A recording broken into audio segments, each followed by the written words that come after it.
Националниот парк Маврово организираше промотивен настан за презентирање на резултатите од проектот Спелеоавантурите – голема шанса за авантуристичкиот туризам.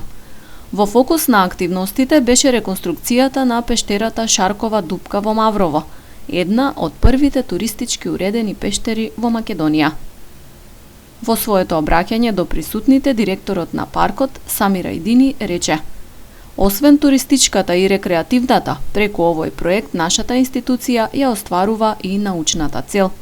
Преку изработка на научната студија за пештерата, добиваме значаен документ, врз основа на кој во иднина ќе се прават и дополнителни истражувања и инвестирања во пештерата, но исто така и значајни информации за богатството од пештерски украси, сталактити, сталагмити, корали, драперии и слично, кои се особено интересни за помладите.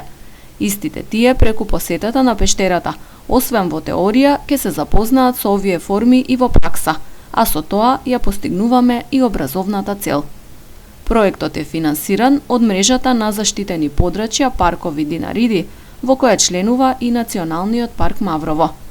Партнери во активностите се Спелеолошката федерација на Македонија и локалното здружение на граѓани Маврово 365. Пештерата за туристите ќе биде достапна преку целата година. Покрај редовните и организираните посети, планирани се и ноќни тури, тури наменети за ученици и студенти и слично.